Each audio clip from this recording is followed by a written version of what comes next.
छात्रों, online class में आपका स्वागत है। छात्रों, आज की वीडियो से पहले अपन राजस्थानी शैली की अंतिम शैली को पढ़ा अपन ने, जिसमें अपन ने हाड़ौती शैली को और ढूंढाड़ शैली को पढ़ा। ढूंढाड़ शैली में अपन ने जयपुर शैली या मेवात शैली को पढ़ा था। उसके बाद अपन ने पढ़ी राजस्थानी शैली की प्रमुख विशेषताएँ, और राजस्थानी शैली की प्रमुख विशेषताओं में आप 5-6 विशेषताओं को पढ़ चुके हैं, जिनमें अपन ने पढ़ा था कि राजस्थानी शैली का जो चित्रित विषय था वो पौराणिक आख्यान या कृष्ण लीला से संबंधित चित्रित विषय था।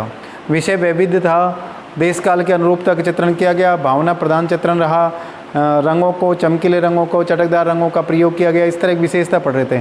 तो कल के वीडियो में अंतिम में अपन जो अंतिम विशेषता पढ़ रहे थे वो विषय वैविध्यता था, और विषय वैविध्यता में अपन ने पढ़ा कि यहाँ पर भगवान श्री कृष्ण के चित्रों के अलावा भी विभिन्न प्रकार के विषयों का चित्रांकन हुआ, जैसे 12 मासा का चित्रांकन हुआ, ऋतु वर्णन का चित्रांकन हुआ, राग रागनी का चित्रांकन हुआ। उसमें अंत में जाकर अपना श्रृंगारिक पक्ष के भी राजस्थानी शैली में चित्रांकन अधिक हुए हैं। उसके बाद राजस्थानी शैली की जो विशेषताएं हैं वो संपूर्ण खत्म होती हैं, और ख़त्म होने के बाद राजस्थानी शैली के कुछ प्रसिद्ध चित्र अपन अलग से पढ़ते हैं, जो कई बार क्या होता है कि उन प्रसिद्ध चित्रों के विषय में आता है उसमें कि कौन से प्रसिद्ध चित्र है, राजस्थानी शैली के कौन से प्रसिद्ध चित्र हैं। उन प्रसिद्ध चित्रों में कई बार अलग से प्रश्न पूछ लिया जाता है कि ये बनी ठनी के विषय में आप क्या जानते हो, इस तरह के पूछ लिया जाता है। ठीक है भाई, तो आगे पढ़ते हैं अपन राजस्थानी शैली के प्रसिद्ध चित्र। उन राजस्थानी शैली के प्रसिद्ध चित्रों में पहला चित्र अपन पढ़ेंगे बनी ठनी। बनी ठनी चित्र के विषय में आपको मैं पहले ही बता चुका हूँ कि किशनगढ़ शैली का प्रसिद्ध चित्र है ये। और कौन सी शैली का उपशैली, कौन सी शैली की उपशैली है वो मारवाड़ शैली की उपशैली है किशनगढ़ शैली।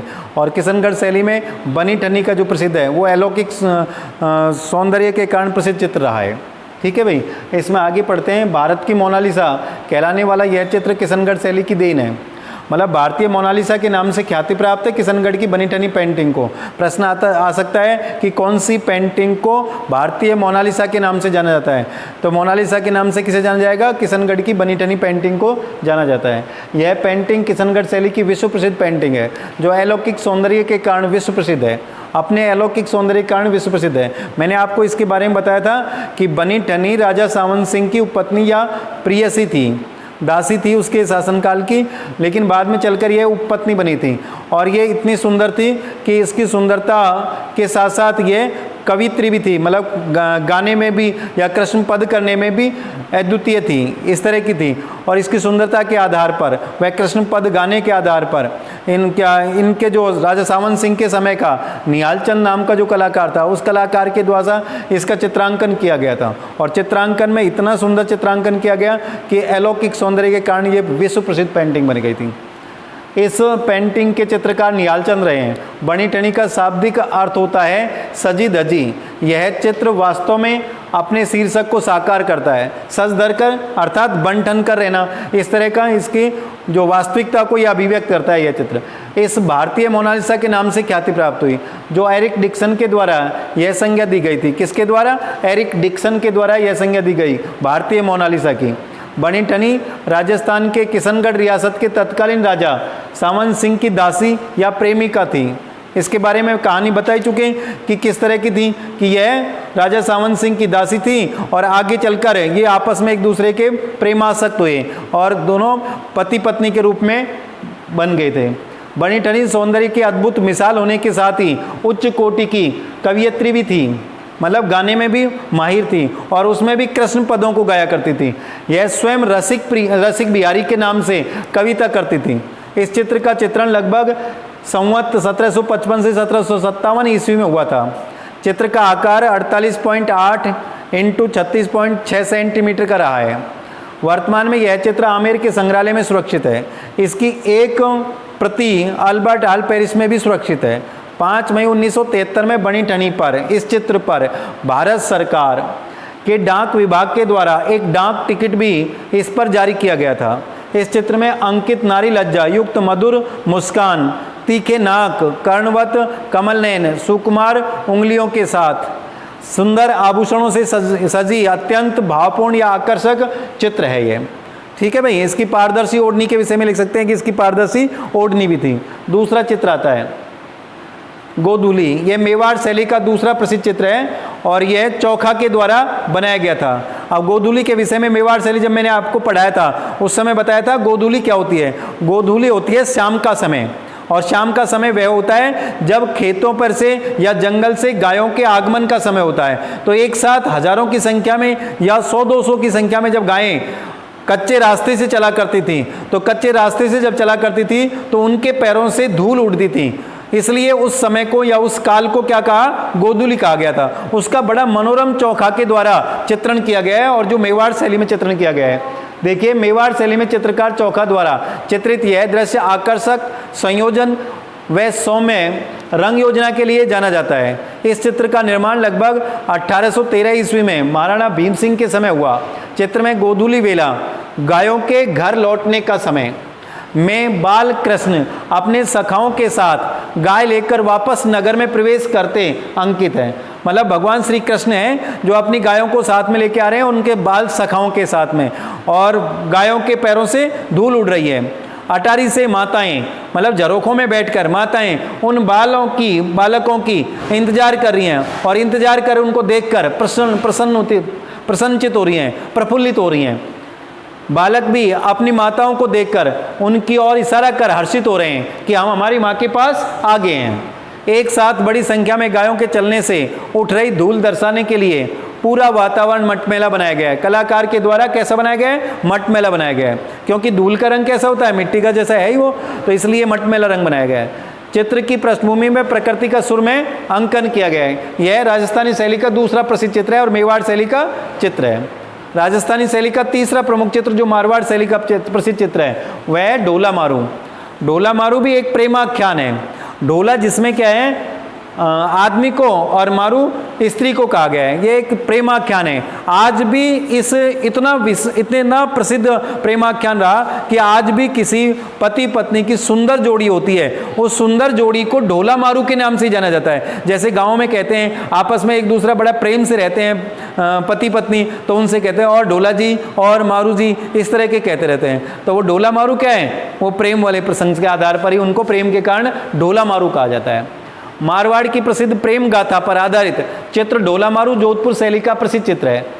तो राजस्थान की लोक कथाओं में बहुत सी प्रेम कथाएं प्रचलित हैं, पर इन सब में ढोला मारू प्रेम गाथा विशेष लोकप्रिय रही है। इस गाथा की लोकप्रियता का अंदाजा इसी बात से लगाया जा सकता है कि 8वीं सदी की इस घटना का नायक ढोला, मतलब अर्थात नायक ढोला आदमी, राजस्थान में आज भी एक प्रेमी नायक के रूप में स्मरण किया जाता है। मतलब जिनका अच्छा प्रेम होता है पति पत्नी का, तो उस आदमी को आज भी ढोला के नाम से पुकारा जाता है। जैसे आज भी आप महिलाएं आपस में एक दूसरे का व्यंग करके, या आप महिलाएं आपस में एक दूसरे से बात करते हुए पूछती हैं कि तेरे ढोला जी कहाँ गए हैं, किधर गए थे ढोला जी, आज किसे हैं ढोला जी, किसे हैं ढोला जी की आज तबीयत ऐसी दिखती है। तो ऐसे ही आज तक भी प्रचलित में आ रहा है। लोक कथाओं में पुंगल की राजकुमारी मारू या मरवण को अप्रतिम सौंदर्य की धनी माना जाता था। इतनी सुंदर थी जैसे बनी ठनी। चित्र में ऊंट पर सवार ढोला मारू को अंकित किया गया है। कथा के अनुसार ढोला मरवण यानी मारू को पुंगल से अपने राज नरवर लेकर जा रहा था। चित्र में ऊंट की गति व ढोला का पराक्रम व मरवण का सौंदर्य अद्भुत है। सरल पृष्ठभूमि धूसर रंगों से अंकित है। वहीं ढोला मारू का चित्रण उष्ण रंगों के द्वारा किया गया है। इस तरह राजस्थानी शैली का और मारवाड़ शैली का तीसरा प्रमुख चित्र पूरा होता है। उसके बाद है चौथा चित्र है ढोला मारू मेवाड़ शैली का। यह मेवाड़ शैली में भी चित्रित किया गया है। मारू का यही कथानक मेवाड़ शैली में भी चित्रकार साहबदीन द्वारा भी किया गया था, जो कि 2 खंडों में विभक्त है। मतलब 2 भागों में चित्रतल को 2 भागों में बांट रखा है, एक ऊपरी भाग और एक नीचे वाला भाग। ऊपरी भाग में किस तरह का बनाया गया है और निचले भाग में, ऊपरी भाग में एक लाल तंबू के, मतलब एक तंबू के नीचे ढोला और मारू को बैठे हुए बनाया गया है। एक लाल कालीन बिछा रखी है और दोनों को आमने सामने बैठा हुआ बनाया गया है, तथा निचले वाला जो हिस्सा है उस हिस्से में मारू को ऊंट से कुछ बात करते हुए दर्शाया गया है। जैसे देखिए मारू का यही कथानक मेवाड़ शैली में चित्रकार साहबदीन द्वारा भी किया गया है, जो कि 2 खंडों में विभक्त है। ऊपरी भाग में एक तंबू में लाल कालीन पर ढोला मारू को आमने सामने बैठे बनाया गया है। ढोला को कलंगीदार पगड़ी, वस्त्र अस्त्र शस्त्र धारण किए हुए बनाया गया है, तथा मारू को पीला लहंगा बैंगनी चुनरी ओढ़े दर्शाया गया है। नीचे के भाग में मारू एक ऊंट के पास कुछ कहने की मुद्रा में बनाई गई है। इस तरह से ढोला मारू का ये मेवाड़ शैली में भी चित्रांकन किया गया था, जो किसके द्वारा किया गया? साहबदीन के द्वारा किया गया था। अगला चित्र आता है दीपक राग, यह बूंदी शैली का प्रसिद्ध चित्र है। राव रतन सिंह के समय चित्रित रागमाला चित्रावली बूंदी चित्र शैली के श्रेष्ठ उदाहरण में से एक है।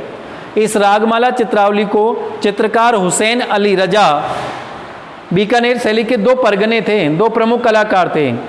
एक तो रुकनुद्दीन उस्ता अली और एक उस्ता अली रजा था। तो उस्ता अली रजा के द्वारा 1591 ईस्वी में बनाया गया था।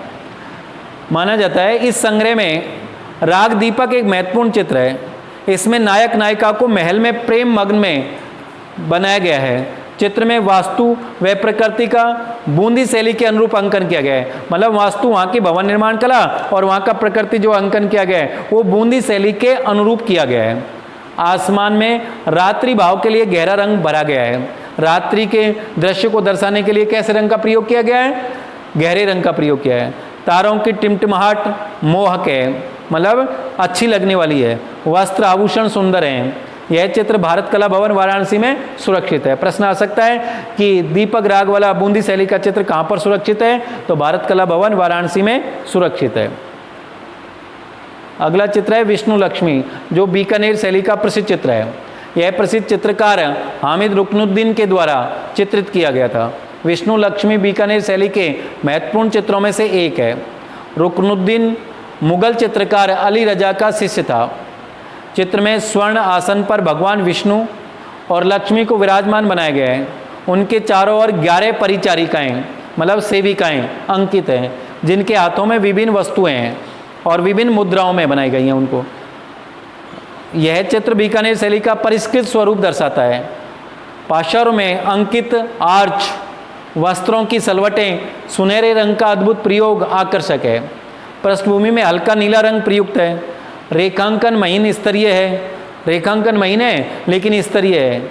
चित्र का संपूर्ण वातावरण मनमोहक है। हालांकि चित्र मुगल शैली से प्रभावित है। इस प्रकार अपन राजस्थानी शैली के प्रसिद्ध चित्रों को पढ़ते हैं। इन प्रसिद्ध चित्रों में से पूछा जा सकता है कि बनी ठनी चित्र के विषय में आप क्या जानते हो, गोधूली चित्र के विषय में आप क्या जानते हो, कौन सी शैली का है, किसके द्वारा बनाया गया, इस तरह के प्रश्न पूछे जाते हैं। आगे अब राजस्थानी शैली के कुछ मुख्य बिंदु बनाए गए हैं। उन मुख्य बिंदुओं में ऐसे हैं जो आपको छोटे वाले प्रश्नों के उत्तर बनते हैं। जैसे राजस्थानी चित्रकला का उद्भव एवं विकास 16वीं सदी से 19वीं सदी के मध्य अपभ्रंश और गुजरात शैली के प्रभाव से मेवाड़ शैली के रूप में हुआ। अब इसमें दो प्रश्न बन जाते हैं। एक तो यही बनता है कि राजस्थानी शैली का विकास कौन कौन सी शैलियों से हुआ, अपभ्रंश और गुजरात शैली से हुआ। एक ये बनता है कि सबसे पहले कौन सी शैली के रूप में हुआ? मेवाड़ शैली के रूप में हुआ था। कब हुआ? 16वीं और 19वीं सदी के मध्य हुआ था। ठीक है भाई। इसके बाद दूसरा मुख्य बिंदु आता है राजस्थानी शैली विकास राजस्थान के विभिन्न रियासतों के अनुसार, मतलब विभिन्न रियासत, छोटे छोटे राज्य स्थापित थे, यहाँ छोटी छोटी रियासत स्थापित थी और उन रियासतों के अनुसार राजस्थानी शैली का विकास हुआ है। और उन रियासतों में भी छोटी छोटी उपशैलियों के विषय में क्षेत्रगत आधार पर इसका विकास हुआ। विभिन्न शैलियों का क्षेत्रीय विभाजन मेवाड़ शैली, मारवाड़ शैली, हाड़ौती शैली और ढूंढाड़ शैली क्षेत्रगत आधार पर इन प्रमुख शैलियों में हुआ। इन प्रमुख शैलियों में अन्य उपशैलियाँ भी विकसित हुई, जो आगे बता रखी है। अन्य उपशैलियों का विकास हुआ जिनमें मेवाड़ में, अब मेवाड़ में कौन कौन सी शैलियों का विकास हुआ या कौन कौन से क्षेत्र थे? उदयपुर, नाथद्वारा, प्रतापगढ़, गोगुंदा, चावंड आदि प्रमुख क्षेत्र थे। और यहाँ पर जो कला शैली विकसित हो रही थी उनको मेवाड़ शैली की उपशैली कहा गया। इन उपशैलियों में नाथद्वारा उपशैली प्रमुख रही है। मारवाड़ में कौन कौन से क्षेत्र आए थे उस समय? मारवाड़ में आने वाले क्षेत्रों में जोधपुर, सिरोही, नागौर, घाणेराव, पाली, किशनगढ़ और बीकानेर आदि आते हैं। अब यहाँ की जो मारवाड़ शैली है, इस मारवाड़ शैली की प्रसिद्ध उपशैलियों में आता है। तो उपशैलियों में अपन दो प्रमुख उपशैली पढ़ते हैं, एक तो किशनगढ़ शैली और एक बीकानेर शैली। बीकानेर शैली बताई उस्ता परिवार की देन है। और किशनगढ़ को शैली को जो चरमोत्कर्ष पर पहुँचाने वाले कौन राजा था? राजा सावंत सिंह था, उसके समय का है। नंबर 3 पर आता है राजस्थानी शैली की सभी शैलियाँ आकृति अंकन एवं प्रकृति अंकन में क्षेत्रीय भौगोलिक प्रभाव का वैविध्य लिए हुए हैं। मतलब क्षेत्रीय भौगोलिक स्थिति के आधार पर विविधता, इनमें थोड़ी भिन्नता है। लेकिन विषय की दृष्टि से ये सब समरूप दिखाई देती हैं। क्यों दिखाई देती हैं? कि सभी में जो विषय लिया गया है उसमें विषय में मुख्य रूप से राधा कृष्ण से संबंधित चित्रों को चित्रित किया गया है, इसलिए इसमें समानता दिखाई देती है। नंबर 4 पे है, विषय वस्तु में कृष्ण लीला संबंधित विषय अधिक चित्रित किए गए, लेकिन साथ में रागमाला, बारहमासा, नायक नायिका, ऋतु वर्णन, संस्कृत एवं रीतिकालीन साहित्य और राजसी दरबारी जीवन का चित्रण अधिकता से हुआ है। ये इसके प्रमुख मुख्य बिंदु बन रहे हैं। और वो मुख्य बिंदु क्या है, आगे चलकर अगर इनको अपन पढ़ें तो अपन इनके छोटे प्रश्न बनाकर इनके आंसर ले सकते हैं। जैसे अधिकतर चित्र कागज, कपड़े, राजप्रसादों की दीवारों पर बनाए गए, भित्तियों पर बनाए गए। प्रश्न बन सकता है कि राजस्थानी शैली में अधिकतर चित्र कौन कौन से धरातलों पर बनाए गए, तो धरातलों में अपन क्या लिखेंगे, कागज, कपड़े और राजप्रसादों की दीवारों पर बनाए गए, भित्तियों पर बनाए गए थे। ठीक है भाई। इसके अगला पॉइंट आता है, अगले में है रंग संगति में लोक शैली के समान चटक रंगों का प्रयोग हुआ है। मतलब राजस्थानी शैली में कैसे रंगों का प्रयोग हुआ है, चटक रंगों का प्रयोग हुआ है लोक शैली के समान, जिनमें लाल, नीले, हरे, पीले, सफेद रंगों की प्रधानता है। किंतु उत्तर काल में जाकर, मतलब उत्तर काल में जाकर अपने राजपूत राजा है ना, उन पर उत्तर काल में जाकर क्या होता है कि मुगल शैली का प्रभाव आ गया, या मुगलों का अधिकार जमाने लग गए थे मुगल, इसलिए मुगल प्रभाव आ गया। और मुगल प्रभाव आने के कारण हल्के रंग संगति का समावेश हो गया था। अगले जो पॉइंट है उसमें राजस्थानी शैली का उदय सर्वप्रथम अपभ्रंश व गुजरात शैली से हुआ, और मेवाड़ का पहले नाम मेदपाट रहा था। क्या नाम था? मेदपाट। प्रश्न आ सकता है मेवाड़ का पहले क्या नाम था? मेदपाट था। मेवाड़ शैली की पिछवाई पेंटिंग प्रसिद्ध रही है। मैंने आपको पहले ही बता दिया, मेवाड़ की प्रमुख उपशैली है नाथद्वारा, और नाथद्वारा की कौन सी पेंटिंग प्रसिद्ध रही है? पिछवाई। और पिछवाई पेंटिंग कहते किसे हैं, मैं आपको पहले ही लिखवा चुका हूं और बता चुका हूं, अपने अध्याय में आ चुका है कि पिछवाई पेंटिंग वह है कि नाथद्वारा में भगवान श्री कृष्ण का या भगवान श्रीनाथ जी का मंदिर है, और वो भगवान श्रीनाथ जी के मंदिर में श्रीनाथ जी की मूर्ति को सजाने के लिए उनके पीछे कपड़ों पर भगवान श्री कृष्ण की लीलाओं को चित्रित कर लगाया जाता है पर्दों के रूप में। उन्हें पिछवाई पेंटिंगों के नाम से जाना जाता है। अब इसमें कई प्रश्न बन गए। एक तो ये पिछवाई पेंटिंग कहाँ की प्रसिद्ध है? नाथद्वारा की। एक पिछवाई पेंटिंगों का चित्रित विषय क्या है? तो कृष्ण लीला है। एक पिछवाई पेंटिंगों के चित्रण धरातल क्या है? तो क्या है धरातल? एक तो अपन लिख सकते हैं कपड़ा, और दूसरा लिखें तो अगर अपन दीवार लिख सकते हैं, लेकिन दीवार पर रोजाना मिटाया और बनाया नहीं जा सकता, इसलिए इसका प्रमुख चित्रित जो धरातल है, चित्रण धरातल क्या रहा है? कपड़ा रहा है। ठीक है भाई। इसके बाद मारवाड़ शैली में किशनगढ़ शैली की बनी ठनी विश्व प्रसिद्ध पेंटिंग रही है। अब मारवाड़ शैली को वर्तमान में जोधपुर के नाम से जानते हैं। और मारवाड़ शैली में कौन सी उपशैली प्रसिद्ध रही है? किशनगढ़ शैली। और किशनगढ़ शैली की कौन सी पेंटिंग प्रसिद्ध रही है? बनी ठनी। और बनी ठनी क्यों प्रसिद्ध हुई? अपने अलौकिक सौंदर्य के कारण। बनी ठनी थी कौन? राजा सामंत सिंह की उपपत्नी थी। वैसे उसकी दासी थी, लेकिन आगे चलकर उसकी प्रेमिका बन गई थी।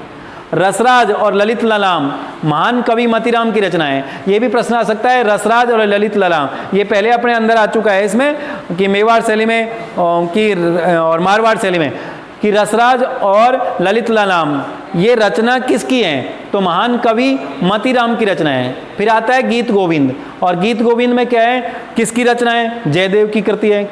रसिक प्रिया किसकी है? केशव की। और बिहारी की रचना बिहारी सतसई आदि प्रमुख रही हैं। इस प्रकार इसके मुख्य बिंदु आते हैं।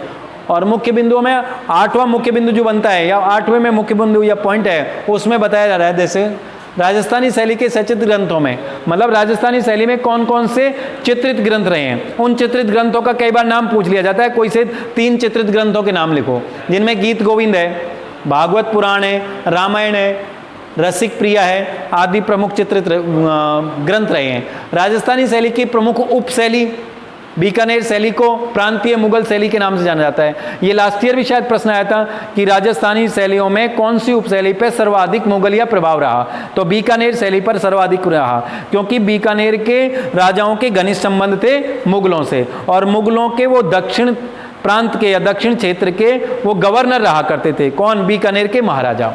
इसलिए उनको 2 परगने भेंट किए थे, रुकनुद्दीन उस्ता और उस्ता अली रजा। इस आधार पर बीकानेर शैली को जो जन्म दिया तो वो रुकनुद्दीन उस्ता और उस्ता अली रजा नाम के 2 कलाकारों ने दिया, और वो कलाकार दोनों ही कहाँ के थे? मुगलिया कलाकार या मुगल शैली के कलाकार थे। इसलिए बीकानेर शैली पर सर्वाधिक किसका प्रभाव पड़ा? मुगलिया प्रभाव पड़ा था। बूंदी शैली की प्रधान विशेषता में वहाँ का प्राकृतिक सौंदर्य चित्रण है। बूंदी शैली का प्राकृतिक सौंदर्य सुंदर होने के कारण वहाँ के चित्रों की प्रमुख विशेषता बनी थी प्राकृतिक सौंदर्य पूर्ण चित्रांकन, जिनमें हाथियों का चित्रांकन या सरोवरों में हाथियों को क्रीड़ा करते हुए चित्रण अधिक हुआ था। समृद्ध भित्ति चित्रण परंपरा और शिकार के दृश्यों के चित्रण कोटा शैली में सर्वाधिक हुए। ये भी प्रश्न आता है कि सबसे अधिक शिकार के या आखेट के या शेर के आखेट वाले चित्र कौन सी शैली में अधिक बने, तो कोटा शैली में सर्वाधिक बने थे। राजस्थानी शैली की प्रधान चित्रित विषय वस्तु में राधा कृष्ण के चित्र आते हैं। राजा सामंत सिंह को आगे चलकर भक्त कवि नागिरदास के नाम से ख्याति प्राप्त हुई। ये मुख्य बिंदु हम बनाए भाई, राजा सामंत सिंह को आगे चलकर किस नाम से ख्याति प्राप्त हुई? भक्त कवि नागिरदास के नाम से। क्यों? क्योंकि ये कविताएं किया करते थे, भगवान श्री कृष्ण के पदों को गाया करते थे। अगले पॉइंट आता है, उसमें राजस्थानी शैली को सर्वप्रथम आनंद कुमार स्वामी ने राजपूत शैली के नाम से पुकारा। प्रश्न बन सकता है कि राजस्थानी शैली को राजपूत शैली के नाम से किसने पुकारा? आनंद कुमार स्वामी ने पुकारा। और उसके बाद राजस्थानी शैली को राजपूत शैली के बाद में राजस्थानी शैली राजस्थान के नाम से कैसे हुआ? तो सबसे पहले कर्नल टॉड वगैरह ने इनका मत व्यक्त किया, अपने शोध पत्रों में प्रकाशित किया, क्षेत्रगत आधार पर देखा तो सबसे पहले राजस्थान का नाम हुआ और राजस्थान के बाद मुख सुख के कारण इसको या राजस्थान के नाम से प्रसिद्ध हुई थी। वह सर्वप्रथम कर्नल टॉड ने राजपूताना के स्थान पर राजस्थान शब्द का प्रयोग किया था। किसने किया था? कर्नल टॉड ने। और किसमें किया? उसकी पुस्तक है annuls and antiquities of Rajasthan नाम की प्रमुख पुस्तक में इन्होंने राजस्थान नाम दिया और 1829 में राजस्थान के नाम से इसको सर्वप्रथम लिखा गया। आगे चलकर क्या हुआ? जिसको राजस्थान के नाम से पुकारा गया, राजस्थान कहलाया। आनंद कुमार स्वामी की प्रमुख पुस्तक राजपूत पेंटिंग्स प्रमुख पुस्तक है। इस प्रकार अपन राजस्थानी शैली को खत्म करते हैं और राजस्थानी शैली खत्म हो जाने के बाद अगला जो अध्याय आएगा वो अगले अध्याय में अपन पहाड़ी शैली पढ़ेंगे। अब पहाड़ी शैली में वह होगा जो राजपूत राजाओं पर जब मुगलों ने आकर अधिकार जमा लिया तो अधिकार जमाने पर कुछ राजपूत राजाओं ने मुगलों की अधीनता को स्वीकार कर लिया और कुछ राजपूत राजाओं ने मुगलों की अधीनता को स्वीकार नहीं किया। अब मुगलों की अधीनता को जब स्वीकार नहीं किया तो वो मुगलों से अपनी इज्जत बचाकर पहाड़ी क्षेत्रों में भागे। अब जब पहाड़ी क्षेत्रों में भागे तो वहां पहाड़ी क्षेत्रों में जब गए तो अपने कुछ निजी जो व्यक्ति थे उनको साथ लेके गए, जैसे कलाकारों को लेके गए, चित्रकार वगैरह को लेके, चित्रित पुस्तकों को लेके, अपने प्रियजनों को लेके, जैसे मंत्री महामंत्रियों में से भी किसी को लेके, और वहां जाकर पहाड़ी क्षेत्रों के नैसर्गिक वातावरण को देखा। उस नैसर्गिक वातावरण को उन राजपूत राजाओं के कलाकारों ने अपने कृष्ण भक्ति चित्रों के साथ शामिल कर लिया। शामिल करने के कारण एक नवीन कला शैली का जन्म हुआ जिसको पहाड़ी शैली के नाम से जाना गया। उस पहाड़ी शैली की प्रमुख उपशैलियां हम पढ़ेंगे, जिनमें दो शैली अपन मुख्य रूप से पढ़ेंगे, एक तो कांगड़ा शैली और एक वसवैली शैली। इस प्रकार आगे कल की वीडियो में पढ़ेंगे।